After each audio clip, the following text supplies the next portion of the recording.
Hey everybody, Eric Grenier here with Philippe J. Fournier for this week's episode of The Numbers. Philippe, we are in the last week of August. Right. September is just around the corner, and that means that the political season is about to get going. How are you doing? I'm doing very well, thank you. My college semester has started. I have met my students for the first time, and that went pretty well. I had some comments as, are you the guy from The Numbers? Is oh my God, really? Oh, okay, so 18-year-olds are listening to us, which is surprising, but okay, sure. Is that true? That's true. Real? Two of them came to me after classes. Are you the same guy? I was like, yeah, that's me. But hey, great. This is a bit nerve-wracking because when I'm teaching my astronomy or astrophysics class, I don't talk about politics. I try to avoid the subject. But yeah, it went well. And also, it feels like we are soon entering a busy fall, right? There's no election outside of Newfoundland and I think the territories. But it seems like it's going to be an eventful one, and I'm looking forward to it. So, yeah. It always seems eventful after an election, and it's a minority government. It feels like everybody still kind of is wondering how this is all going to work out. The fact that Poilievre is going to be back into the House now, that is going to add that extra dynamic. I don't think any of us really expects that there will be an election anytime soon. No. But there's always the possibility, right? You always have to be a little bit ready. So it is going to be an interesting fall, and who knows what else is going to come up over the next few months. We're waiting for that NDP leadership race to officially get going, to get some actual candidates in the running. Nothing yet on that front. So there will be lots to discuss over the next few months. There is already a little bit of chatter these days. Now, you and I, of course, follow the polls very closely, and many of our listeners and viewers do as well. They might have seen a new poll published over the last week by Abacus Data showing the Conservatives ahead. Had the Conservatives leading 41% to 39% for the Liberals and 7% for the NDP. Now, nothing gets as much attention as a poll that is different from the other polls. That's right. And I saw headlines, quite a few of them, about how the Conservatives are now taking the lead. So we're going to have to talk about it. Now, as mentioned, this is a poll from Abacus Data. It was done relatively recently, August 15th and 19th, so it is pretty fresh. It was in the midst of, some of the tariff stuff, some of the stuff with the Air Canada strike. And there is some movement in this poll that we haven't seen from Abacus over the last few weeks. It had, as I said, 41% for the Conservatives. That was up only 1 point from the last 3 surveys that they've done, so not a huge movement there. The Liberals were down 4 points to 39%, and that was the biggest shift. What did you make of those numbers when you first saw them? Okay, I think the reasonable approach to this, every time we have a poll that skews from the average, is to be prudent in our analysis. We hear a lot of désormais and from now on, and so I think this is very dangerous. But partisans will partisan, we know that. It's also fair to say that nobody is seeing that right now, right? Abacus is the only one who saw a Liberal drop, and the Conservatives marginally ahead, like 2 points ahead. It's still a statistical tie. What surprises me, outside of of course, the strong reaction, is that when you look at the details of this poll, and Abacus, they do great work. They have lots of details in that poll about the impressions of leaders. It's not that good of a poll for the Conservatives, right? Especially for Poilievre. His personal numbers are still lukewarm at best. Yet, the party is holding firm and the Liberals are slipping.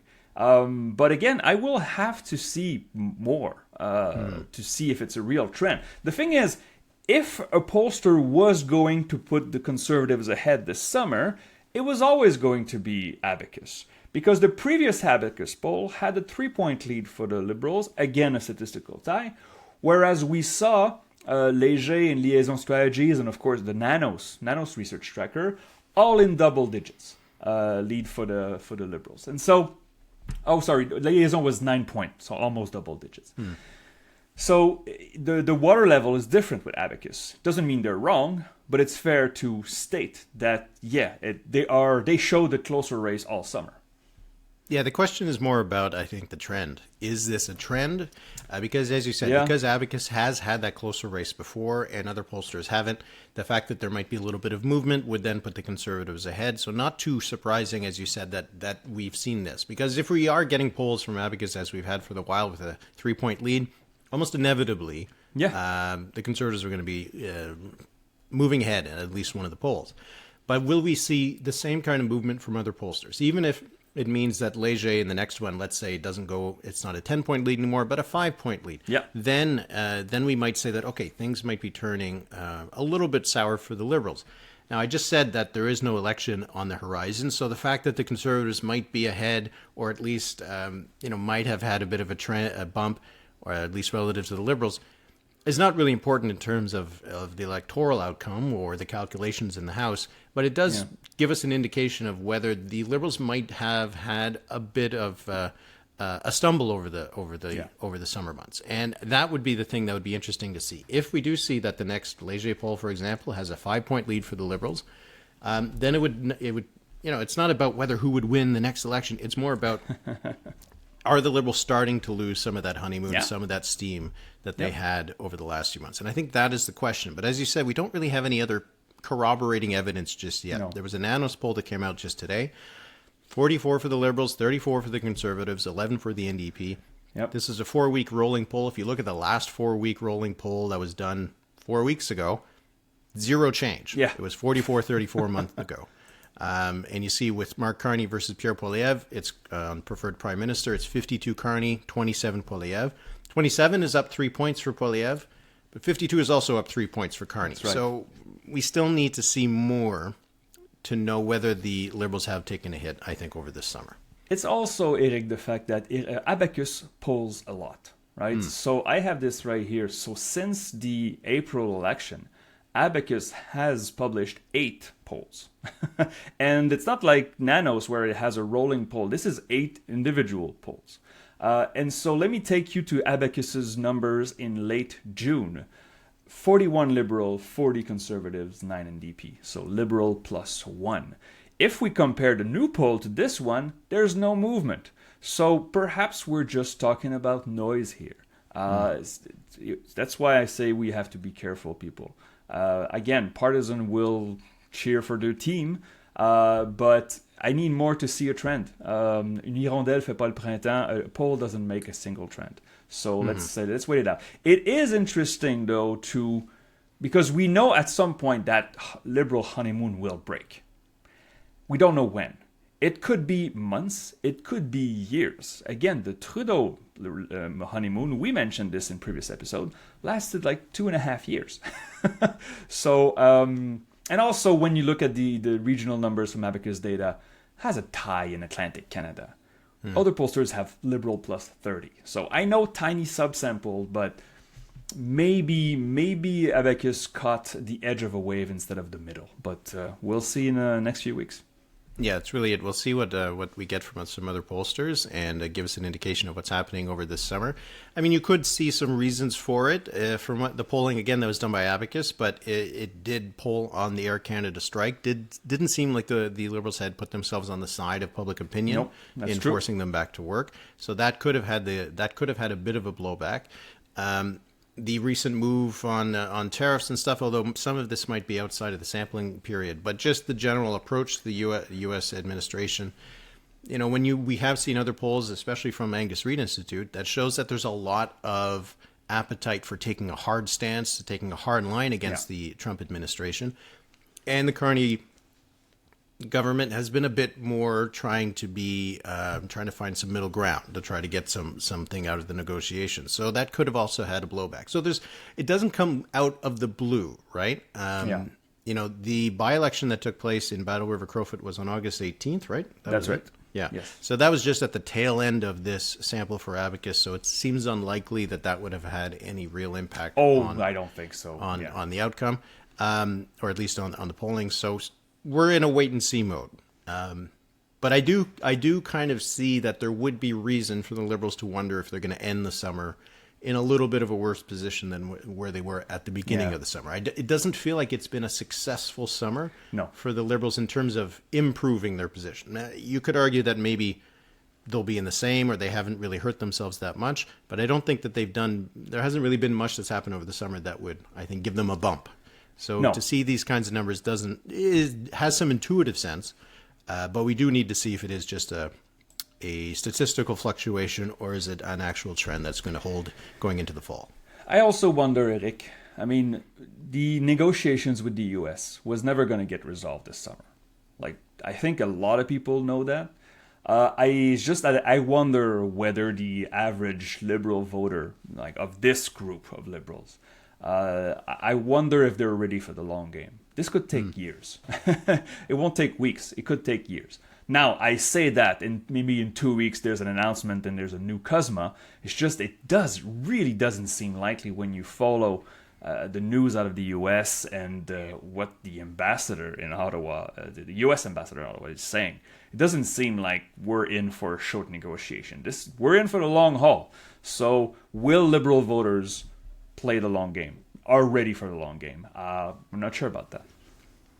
So these numbers, Poilievre coming off his by-election win, looking to head into the House in the fall in some good shape so that, he can go into the January leadership review. As you mentioned, the numbers from Abacus weren't that terrific, actually, when it came to Poilievre. No. I mean, when you think about it, 41% is still technically a little bit lower than what they got in the last election. And Poilievre was still -2 on positive versus negative, and there really hasn't been any shift there. That Nanos poll still showing a huge gap for Pierre Poilievre behind Mark Carney and preferred prime minister. And then the Angus Reid Institute had a new poll out this past week with some numbers on Pierre Poilievre. Yeah. The poll itself, I found, was pretty bleak for the Conservatives. There wasn't really a lot of good stuff in it. There was, the fact that 50% of Canadians say that Poilievre is someone they would be, quote, ashamed if he was their prime minister, and that's up 10 points from the end of 2023. Yeah. The number I found the most interesting, maybe, was there was a question about whether Pierre Poilievre should lead the party into the next election, which is what the leadership review is going to be in January, or should he be voted out? Among the general population, I can't remember the exact numbers, but it was 57-something or something like that for voting him out, or for keeping him. But among conservative voters, people who voted for the Conservatives in April, it was 68% say lead the party into the next election. 18% said vote it out. That is not if you got 68 in the leadership review, that'd be a disaster. So I'm just kind of puzzled about some of these numbers. This is kind of a sweet spot also. Puzzled, I think, is the right word, Eric. Okay, so if it were up to you, do you believe Poilievre should lead the party or be voted out? Lead the party into the next election or be voted out? 68% want him to lead the party, as you said. And I'm trying to put this number into context. If that number was 90%, we would say, oh, okay, he's golden, he's fine. If that number was 52%, we would say he's cooked. But at 68, I think the Conservative membership, I think we had data on this, the Conservative membership is more conservative than the average Conservative voter. And the membership just had a huge number for him. I think it wasn't it 80% of the points that he had in the leadership, or was it 78? Anyway. It was a little bit lower. It was lower than what Carney did. Yeah, but it was still a blowout, right? And so I do not know what to make of this number. I wonder if the Angus Reid Institute will make a tracking of this until the January convention in Calgary for the Conservatives, because that 68 number is kind of on the edge of being good and being bad. I mean, I would not be surprised if those who voted Conservatives, again, 2/3 say Poilievre should stay. The membership, would that be 90? Would that be 95? Would that be 85? It would be higher. But at some point, I think you and I will have to discuss, I think it's too early now, but we will have to discuss this fall, what is the sweet spot for Pierre Poilievre? Because if he has a confidence vote among the membership, and he gets 79%, I wonder if that's enough. I really wonder if that's enough. I think he has to get into the 90s to really, really have a hold on the party. And right now it feels like he would have it. But he would need more good polling on his side, because it's been a rough summer for the Conservatives. I do think he has to use the next few months to solidify his position, not so much within the caucus or the membership, but just in public opinion, it does seem like his numbers, his overall numbers, his baseline numbers, have taken quite a bit of a hit from where he was at the end of 2024. So it wasn't just the replacement of Justin Trudeau with Mark Carney that turned things around. People did sour on Pierre Poilievre over the last 8 months, and I think we've seen it especially over the last few months. So he does have some rehabilitation to do. Sure, some of the polls have the Conservatives only a few points down from where they were in the last election, and maybe that's still in a good enough position to have a hope to win. But there does seem to have been something that switched a little bit for some of the voters who had been considering the Conservatives before, and Poilievre is going to have to use the next few months to do something about it because, unless the NDP starts to take off, the Conservatives are going to need more than 40% of the vote to win an election, and they're just not really there right now. They need 45. They have to at some point get into the mid 40s, unless, as you say, the NDP finds itself. It's just that as I don't see the NDP raising in public opinion for a little while. I mean, this reconstruction is going to take a while. I have the numbers right here that you... So the Conservatives, if it were up to you, do you think Poilievre should lead the party into the next election or be voted out? Throughout the population, 64% say stay until the next election. 22% say voted out. And when you look at the breakdown, there's not that much variation regionally. It's higher for him to stay in Saskatchewan and Manitoba. It's the same 63% in Alberta, 64% in Ontario, 65% in Quebec, which is surprising, I think. And when you look at the age breakdown, young voters, the 18 to 34 crowd, are more likely to say vote him out. 30% vote him out, and with the 55 and over, it's only 18%. So perhaps it is a little bit of disappointed young voters that were ready to vote for Poilievre. We saw those numbers, leading by 25 among young voters, and that lead has completely evaporated into thin air. So, yeah. Also, a thing to remember, when it is asking supporters of other parties whether a leader should go or stay, it is hard to interpret those numbers because some of the people who say stay might do it because they think that he can't win. I think we saw, for example, lots of conservatives, not a lot, but we saw many conservatives in polls who thought Justin Trudeau should stick around. Absolutely. Not because they wanted him to be prime minister, it's because they thought that they wanted to see him get defeated. So, it does take, you have to have a little bit of awareness of that context to understand some of these numbers. But we'll see if we get more of them in the future. 26% of Liberals want the Conservatives to keep Poilievre. That's not nothing. That's a reasonably big sample. Oh, well. All right. One little extra bit of news we got out of the federal scene was that Elizabeth May says she will not lead the party into the next election, the Green Party. This is the second time that she's resigning. She resigned after the 2019 election. She was replaced by Annamie Paul. The election went badly in 2021. Elizabeth May came back in a co-leadership model with Jonathan Pedneau, who was subsequently also resigned after the election. What do you think? This is another change at the top for the Greens, but Elizabeth May is their only MP right now. Yeah, the only MP, and she's done. I mean, she has been done for a little while. I think she came back because the party did so badly when she left. It was kind of a pity comeback. Now I wonder, I mean, if Liz May decides to leave before the end of this legislature, would the Greens even win her riding? Not sure about that. I think many voters in Vancouver Island voted for her, not for the party. Now, we will have a leadership race for the Greens. At some point. At some point. It's just that, again, they don't have any MPs. It's only Elizabeth May. So it's going to be really hard to get into the public sphere and in the media sphere and to have a lot of attention. So good luck to the Greens. It's just that, man, they're in a bad situation right now. What did they have? 1.3% of the vote last time? It's marginal now. The Greens are a marginal party. And if let's say she leaves and they don't win that seat, they're done for a while. When a party goes down to zero, it's really hard to get back up, especially when your trend has been downward for many years now.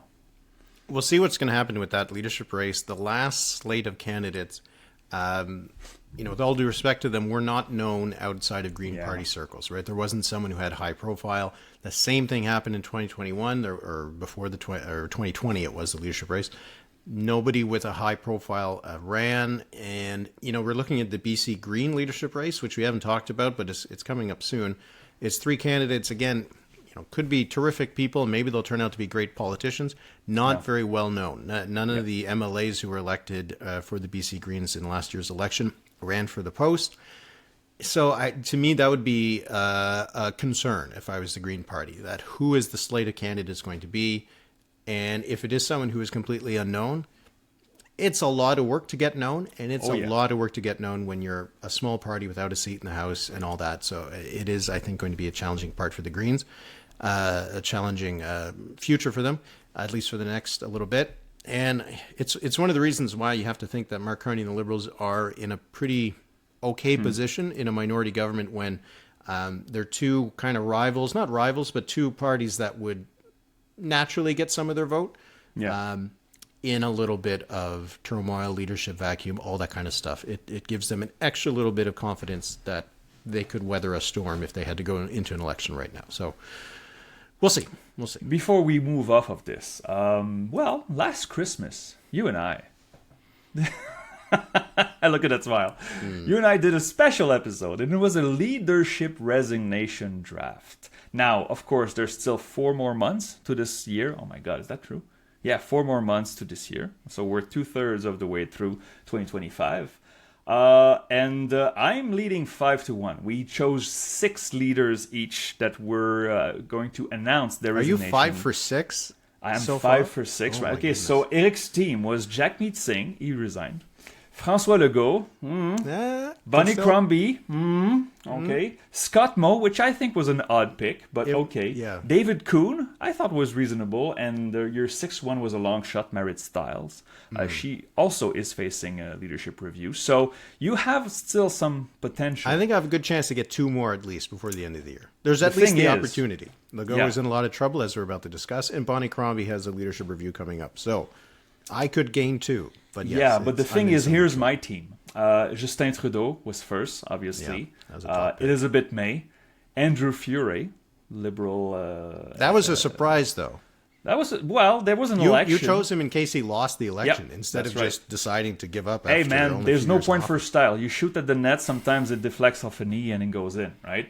And then Sonia Furstenau also left. And then Gabriel Nadeau-Dubois, who also left. That was a good one. And my last pick is Mike Schreiner. We think he's going to stay. Yeah, I don't think he's going anywhere. But let's just say that he gets tired of this and he's got his pension. He's an older gentleman. There's no pension at Queen's Park. There's no pension whatsoever? Nope. Ooh, that's tough. Okay. Well, never mind then. But I could go 6 for 6 if Mr. Schreiner decides to call it quits. I don't think he will. He's got a comfortable seat and a party that is not doing that well, but it's holding its own. But I'm leading 5-run right now, and I don't think I'm going to. I think you have 2 more in the next 4 months, but we'll see. We'll discuss this in time. This is a special episode for members only. If you guys are interested in listening to it, so yeah.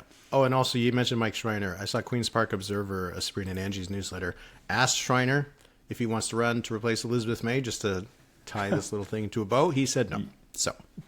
Not surprised. He's at least not going to resign to run for federal office. So Mike Schreiner is going to stay Queen's Park at least for a few more months. We'll see. I mean, your predictions are pretty good so far. So there should be a Mike Schreiner watch, I think, outside his office. All right, we got one provincial poll that we want to discuss. It was a poll out of Quebec, and it was one that was done subsequent to the Parti Québécois victory in the Athabasca by-election. And let me just do top lines, and then we'll get your top line reactions. We got the Parti Québécois leading with 35%, up 5 points since June. The Liberals were at 26%, down 2 points. The CAQ was at 17%, unchanged, a bit interesting. The Conservatives were down 4 points to 10%, and Quebec Solidaire was at 9%. Your reaction, sir, to these numbers? My reaction is this. Look at the Francophone number. Always you have to look at a Francophone number in a provincial poll in Quebec.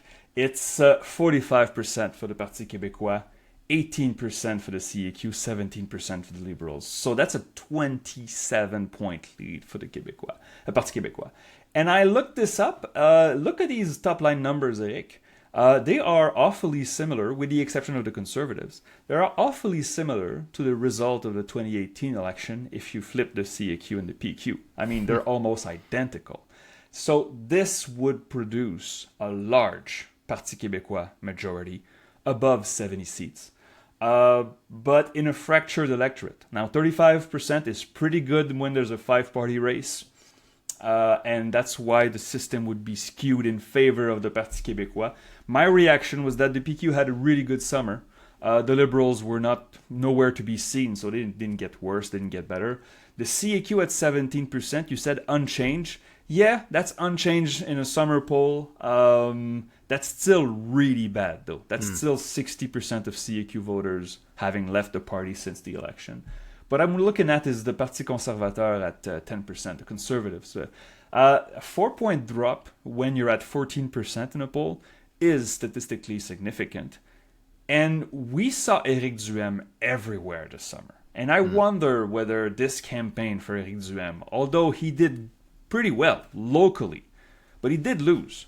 And we saw him like in the whole province all summer. Maybe too much exposure to this guy who has a really poor approval rating. Maybe it hurt his party provincially. Not locally, he had 35% of the vote.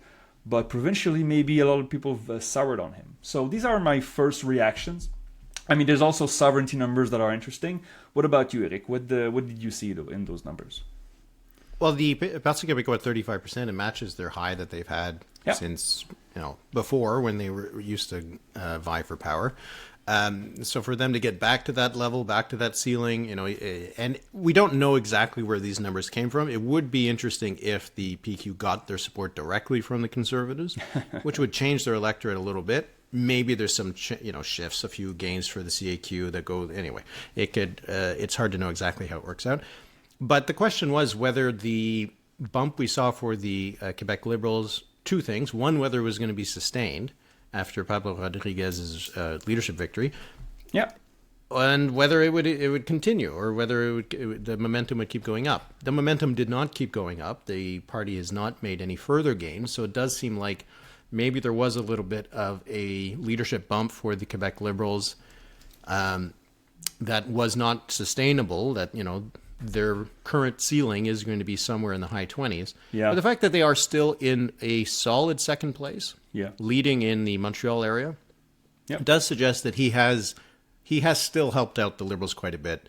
And while they're still really nowhere to be seen for the most part outside of the Montreal area, the party does have at least some reason to hope that they can be the chief rival of the Parti Québécois in the next election, even if, when it comes to the seat math, not a lot of seats these two parties are going to be vying for. Although 20% for the Liberals in the regions, the rest of Quebec. Yeah, that's pretty good. If it's concentrated in the right places, that might pick up a few seats outside of the Montreal and Outaouais and all that.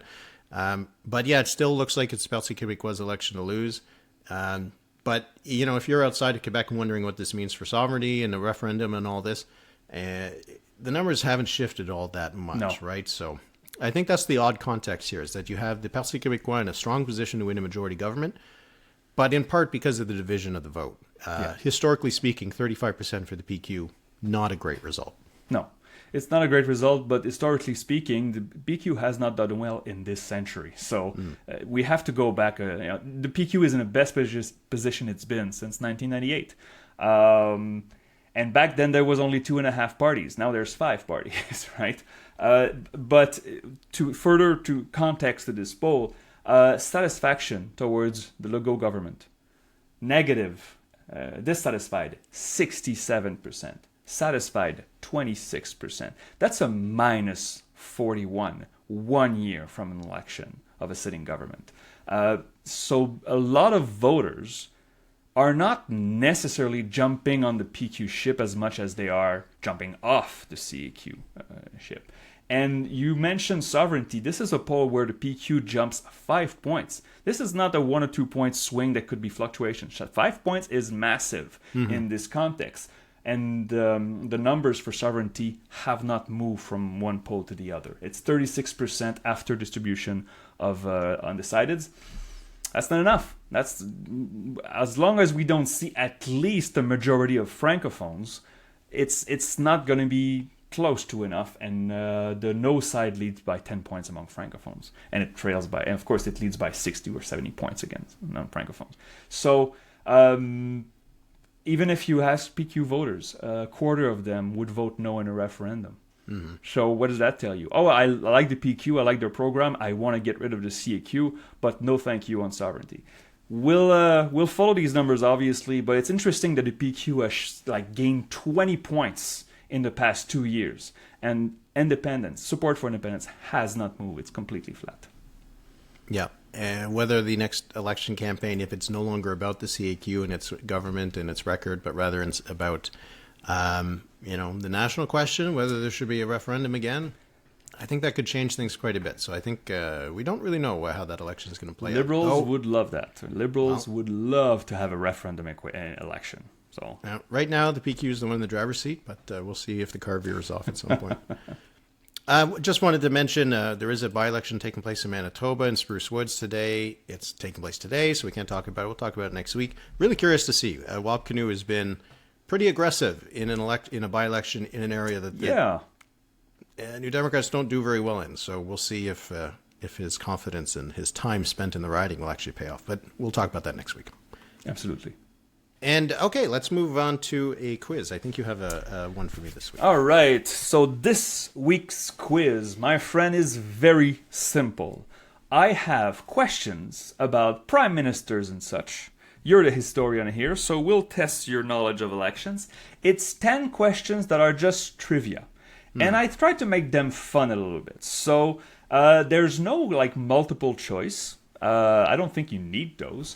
But I will set gold at 8, silver at 7, bronze at 6, and below 6, you know what it means. Shame. It's shame. There's a bonus question at the end if you need one more right answer to medal. So let's get right into it. The only twist that I would propose here, so that listeners and watchers can play along, is that I will not give you the answers right away. We will do all 10 questions. I'll take your answers. And I'll tell you how many you have wrong. You'll have one chance to revise them, and then that'll be it. Is that okay with you? Sure. Okay. Let's do it. Number 1.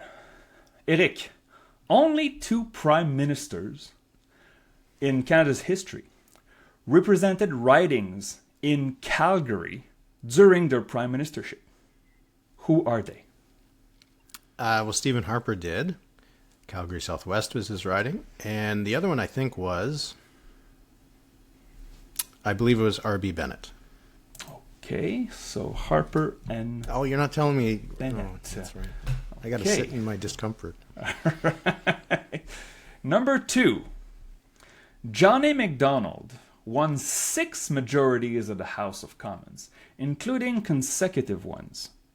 My question to you is, which prime minister after Macdonald was the next Tory to win consecutive majorities?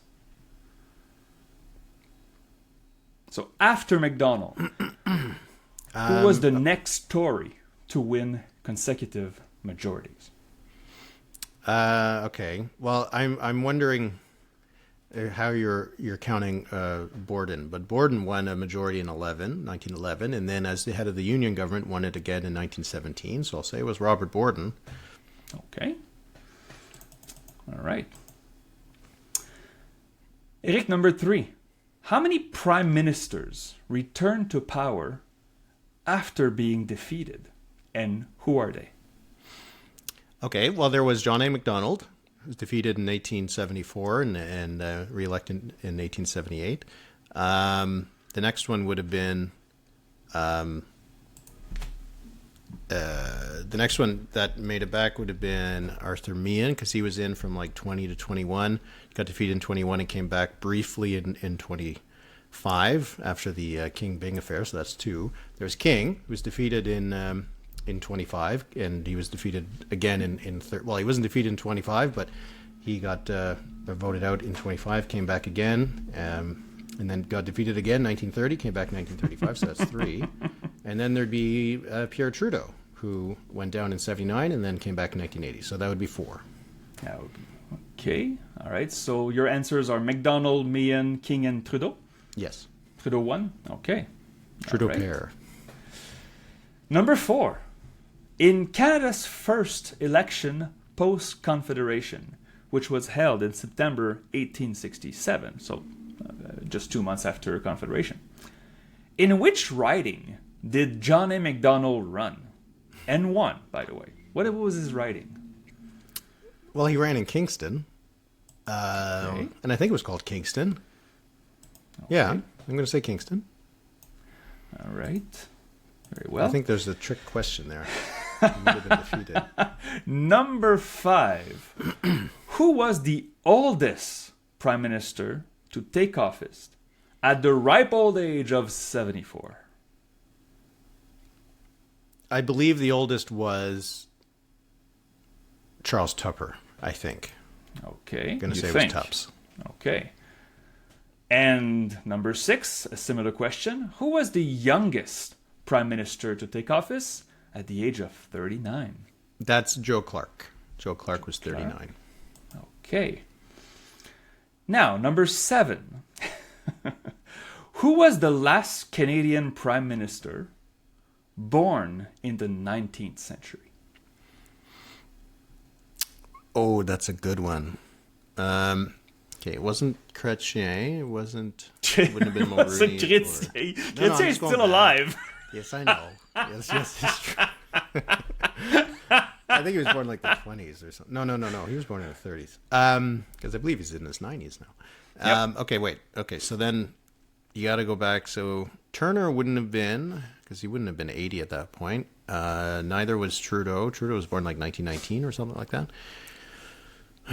Pearson. I think it was Pearson. I think Pearson was born in like 96 or 98 or something like that. So I'll say it was Lester Pearson. Okay, Lester Pearson. Punch that in. All right. You're doing well, my friend. Number 8. In the 1930 federal election, R.B. Bennett's Conservatives won a majority, defeating the King's Liberals. I'd like to focus on the Liberals, however, here. The province with the most elected Liberal MPs was Quebec, with 40. Ontario was second, with 22 elected Liberals. Which province came in third, with 12 elected Liberals? 1930, the R.B. Bennett majority victory. The Liberals did well in Saskatchewan back then. So I'm going to say it was Saskatchewan. Because R.B. Bennett was in Alberta, so I would think that they did okay there. And I'm not sure if the other provinces even had enough. So I'm going to say it was Saskatchewan. Okay. All right. Number 9. How many Liberal prime ministers won consecutive majorities? And who are they? Consecutive majorities. All right. There was Chrétien. There was... okay, so Trudeau didn't. Justin Trudeau didn't. Paul Martin didn't. Chrétien did. Did Pierre Trudeau? He won... No, Pierre Trudeau never did. Pearson never did. King did. Saint Laurent did. And Laurier did. So I'm guessing there's just 4. So Laurier, King, Saint Laurent, and Chrétien. Okay, very well. Parfait. And number 10. We'll see how well you do on this one. How many Alberta premiers overlapped the prime ministership of Pierre Elliott Trudeau? Oh my God. And who are they? So Monsieur Trudeau came in, I think it was the summer of 68. Yeah, June 68. And he was defeated in 84. How many Alberta premiers overlapped the prime ministership of Pierre Elliott Trudeau, and who are they? All right. Trudeau he stepped down in 84. He was defeated in 84. Yeah, that's right. He stepped down. Okay, well, there would have been Ernest Manning, and then there would have been Harry Strom, who came in and lost to Peter Lougheed. And then Peter Lougheed, did he stay until 84? Because Getty comes in, but I think Getty...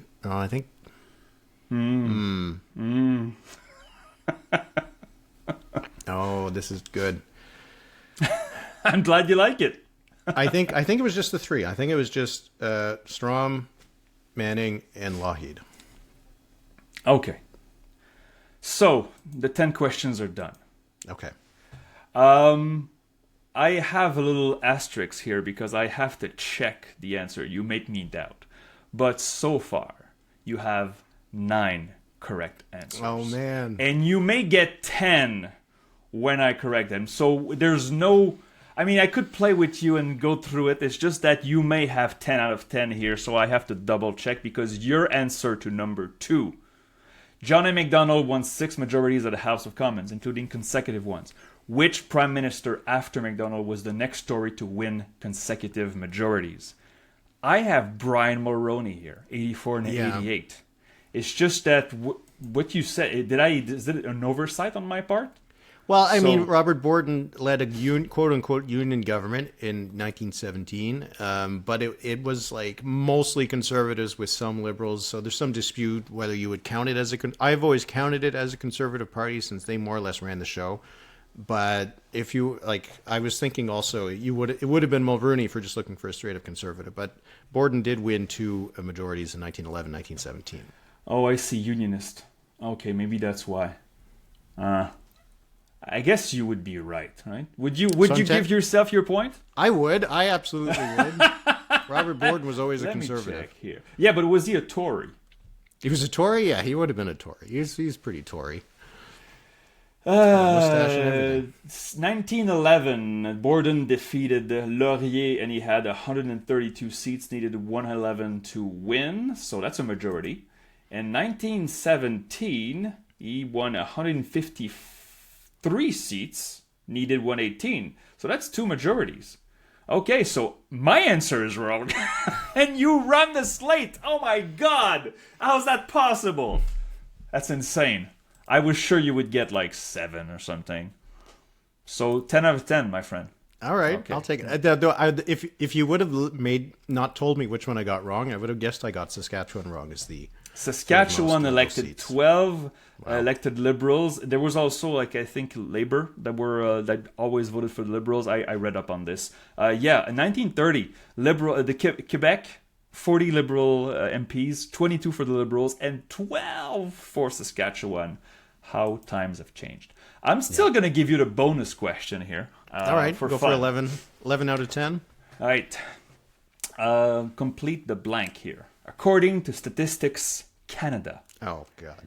As of 2023, blank had the largest GDP per capita out of all the provinces and territories in Canada.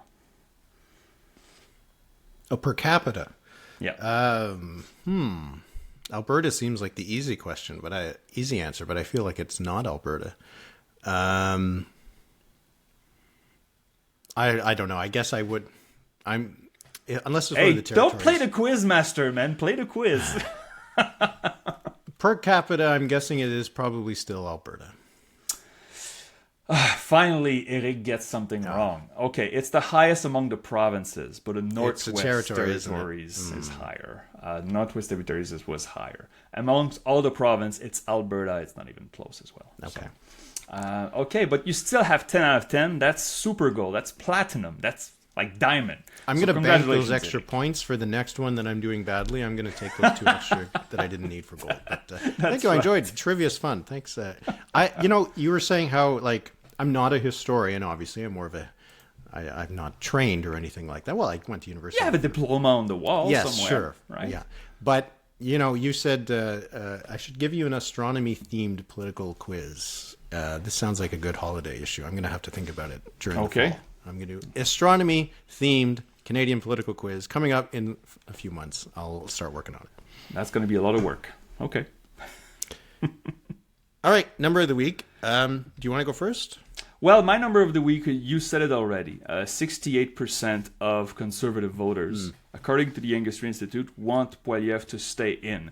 And as I said earlier, it's right in the middle of the comfort zone either way. 50% we would be comfortable saying, oh, Poilievre is cooked. 90% would be, oh, Poilievre is safe. 68%, I do not know. Which makes things interesting, because that means that Poilievre is like in an audition right now for the fall and the early winter. He's auditioning to keep his role of leader of the Conservative and leader of the opposition. So to be continued. What about you, Eric?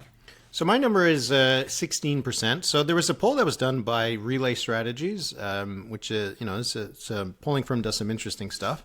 And they polled recently on, I'm not sure what they were polling on exactly, but the sample was, they were able to take the sample and say how many people have voted for, in Ontario, voted for the Conservatives in April and voted for the PCs in February. Right.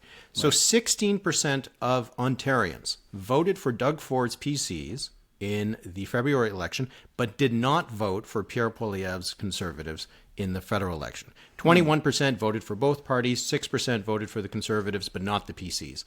So 16% of Ontarians were open, could naturally have been Conservative voters. They had voted for Ford, but in the federal election, they did not vote for the Poilievre Conservatives. So to me, you don't need everybody. Not everybody's got to be getting your vote for you to, get sailing. But there is that 16% chunk of the electorate in Ontario that the Conservatives kind of missed out on in the last election. So that would be, I think, the main focus for Poilievre and the Conservatives going into the next election, to get back those, or to get those people who see Doug Ford and say, I can vote for him, but look at Pierre Poilievre and say, not so much. So that's interesting. Anyway, I thought that was a really interesting number. All right, well, that'll be it for this week's episode. Now, I'm going to be returning to Ottawa next week, and we'll get started with lots of extra stuff. So we'll have a special episode, I think, next week rather than this week, which we would have normally done. And we'll get thinking about what we're going to chat about. I think we'll have some stuff. But Philippe, good Labor Day, and we'll talk after the weekend. Absolutely. Merci beaucoup tout le monde. Merci beaucoup everybody. Eric, talk to you soon.